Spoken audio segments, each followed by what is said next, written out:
Good morning, students. Oxford Public School welcomes you. Myself, Sandeep Nehra, your political science teacher. We are studying about chapter 8, environment and natural resources. Today's our topic is natural resources. यार आप कह सकते हो कि geopolitics of resources, यानी कि जो natural resources हैं उनके ऊपर वर्ल्ड के अंदर जो पॉलिटिक्स हो रही है वो क्या है, यानी ऐसी कौन सी भू राजनीति हो रही है जिनके कारण इनको कंट्रोल करने की बात आ जाती है या इनको सेव करने की बात आ जाती है। तो उसके बारे में हम पढ़ेंगे। इससे पहले इन्वायरमेंट के बारे में पढ़ा था जिसको लेकर के अलग अलग कंट्री के अलग अलग व्यूज़ हैं।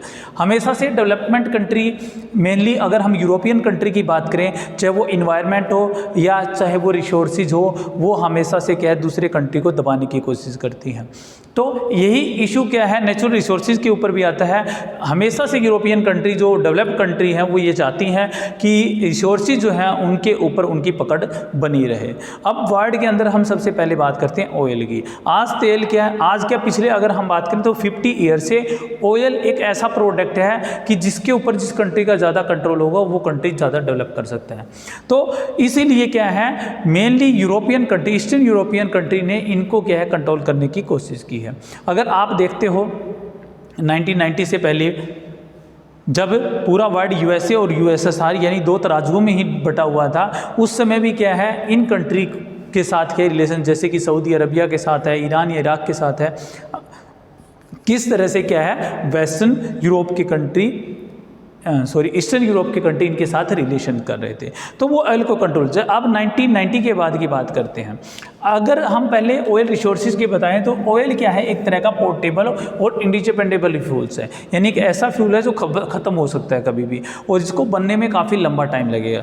और आज क्या सबसे फास्ट तरीके से अगर काम करना है तो फ्यूल्स के द्वारा किया जाता है। इससे क्या है डीजल है, पेट्रोल है, सीएनजी है, अदर सारी गैसेज इसी से जो एक तरह के डेवलपमेंट के लिए ज़रूरी है वो निकलती है। अगर हम बात करें तो पूरे वर्ल्ड का 30% अकाउंट जो है भंडार जो है वो सिर्फ गोल्फ रीजन के अंदर खाड़ी देशों के अंदर है। 30% इनके अंदर इतना भंडार है कि वर्ल्ड के सभी देशों का ही काम चला सकते हैं, बाकी तेल ना भी निकाला जाए। कुछ ऑयल्स ऐसी जगह पर है जिनको निकालना काफ़ी खर्चीला होता है, जैसे कि सी के अंदर मिलता है या अदर जगह मिलता है। यहाँ पर काफ़ी सस्ते तरीके से ऑयल्स को निकाला जा सकता है, जैसे कि सऊदी अरबिया, इराक है, ईरान है, ये क्या है गोल्फ कंट्री आते हैं जिनको खाड़ी कहा जाता है। अब 90 के बाद देखिए कि किस तरह से यूरोपियन कंट्री है।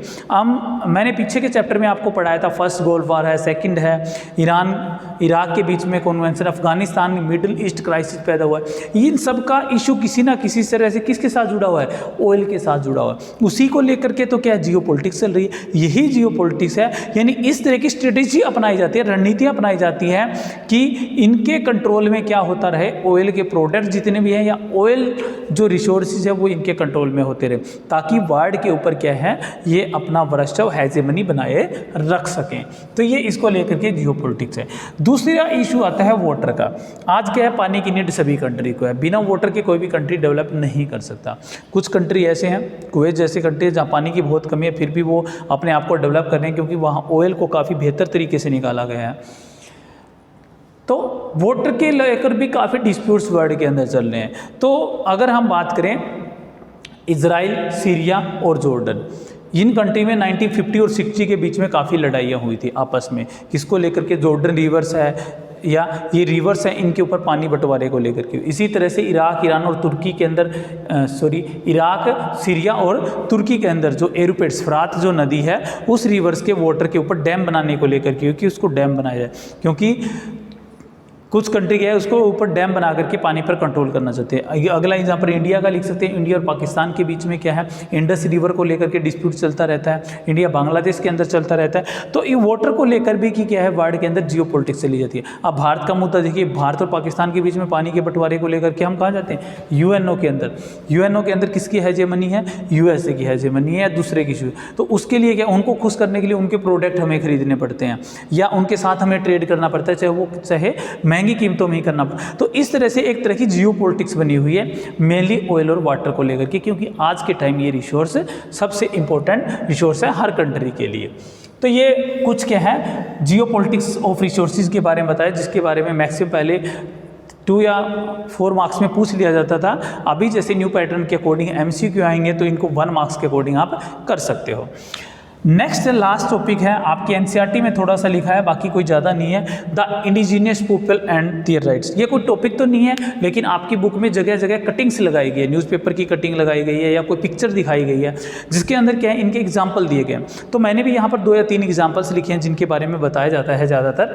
इंडिजीनियस पीपल क्या होते हैं, ऐसे पीपल जो विस्थापित हो जाते हैं, जिनको निकाल दिया जाता है। जैसे कि मान लीजिए किसी रिवर्स के ऊपर डैम बनाया जाता है, तो वो डैम जितनी जगह में, अब डैम तो है नहीं कि छोटी सी जगह में, उसके साथ क्या है काफ़ी 300-400 इतने विलेजेस क्या है वहाँ से निकाल दिए जाते हैं, उनको खाली कर दिया जाता है। वो सारा एरिया क्या है डैम के रूप में बनाया जाता है। फिर उस एरिया पे जितने भी एक तरह से बायोडाइवर्सिटी फैली हुई थी, जो लिविंग थिंग्स हैं इनकी, वो ख़त्म हो जाएगी, क्योंकि वहाँ से पेड़ पौधे वगैरह भी सारे काट दिए जाएंगे। तो इस तरह से इन डैम को लेकर के जहाँ से वो लोग निकाले गए हैं उनके राइट क्या है, अधिकार क्या है। अब वहाँ से उनको निकाल दिया, वो कहाँ जाएं, क्या उनके पास रोजगार होना चाहिए, कैसे होना चाहिए। जैसे रिसोर्सेज के अंदर जियोपॉलिटिक्स में क्या होता है कि कोई चीज़ हासिल कैसे करता है, कब करता है, किससे करता है, क्यों करता है, ये सारी चीज़ें होती है, या कैसे करनी है इन फ्यूचर के लिए, ये प्लान किया जाता है। इसी तरह से इंडिजिनियस पीपल के बारे में ये सोचा ही नहीं जाता कि डेवलपमेंट के नाम पर जब इनको निकाला जाता है तो क्या वो अपना जीवन को सेटअप कर पाते हैं, क्या उनको रोज़गार मिल पाता है, क्या उनको हाउस प्रोवाइड हो जाते हैं, क्या उनको हेल्थ फैसिलिटी मिल पाती है, क्या उनको एजुकेशन मिल पाती है। तो ये सारे के सारे इशू हैं। और अब तक वर्ल्ड में काफ़ी इशू ऐसे आए हैं या काफ़ी एग्जाम्पल देखने को मिलते हैं जिनके अंदर काफ़ी बड़ी संख्या में लोग अपने घरों से निकाल दिए और उनको कभी भी क्या है सेटलमेंट करने के लिए या उनको कहीं पर भी सेट करने के लिए कोई एजेंडा गवर्नमेंट के द्वारा नहीं बनाया गया। एक एग्जाम्पल लिखा है 20 लाख लोग इंडिजिनियस पीपल को एक साथ कोर्डिला रीजन से निकाल दिया गया फिलीपींस में 2010 के अंदर। क्यों? क्योंकि उस एरिया के अंदर क्या है डेवलपमेंट के नाम पर वो लैंड क्या एक्वायर कर ली गई थी। इसी तरह से क्या है चिले के अंदर जो मोपेची एरिया है उन पीपल्स में 10 लाख लोगों को एक साथ निकाल दिया गया था। अगर हम इंडिया की बात करें तो इंडिया के अंदर भी ऐसी है काफ़ी जगह। 6 लाख ट्रिबल्स को क्या है चित्तागढ़ की जो हिल्स है उस टैक्स से निकाल दिया। इंडिया के अंदर भी गुजरात का एरिया है, नागालैंड का एरिया है, आसाम का एरिया है, वहाँ पर डेवलपमेंट के नाम पर जहाँ जहाँ हमारे ट्रिबल्स ज़्यादा रहते हैं, आदिवासी ज़्यादा रहते हैं, वहाँ क्या है इन इंडिजिनियस पीपल को निकाल दिया। लेकिन इनके लिए कोई राइट नहीं है, कोई अधिकार नहीं बनाए गए। इनको अधिकार क्या दिया गया, इसको लेकर के जगह जगह पर काफ़ी बार क्या है रूल रेगुलेशन भी बनाए जाते हैं, गवर्नमेंट के द्वारा भी बनाए जाते हैं, वर्ल्ड लेवल पर भी बनाए गए, लेकिन कोई ज़्यादा इनका बेनिफिट नहीं हुआ है। तो मोस्टली क्या है ऑक्यूपाई एरिया बताए गए हैं, साउथ अमेरिका, अफ्रीका और इंडिया। ऐसे 3 कंट्री हैं जिनमें सबसे ज़्यादा क्या है 3 कंट्री 3 एरिया कह सकते हैं, साउथ अमेरिका का पार्ट, अफ्रीका कॉन्टिनेंट्स और इंडिया, जिनके अंदर क्या है काफ़ी लोगों को इंडिजिनियस पीपल के रूप में क्या है निकाला जाता है, विस्थापित कर दिया जाता है और इन लोगों को कहीं पर सेट नहीं किया जाता।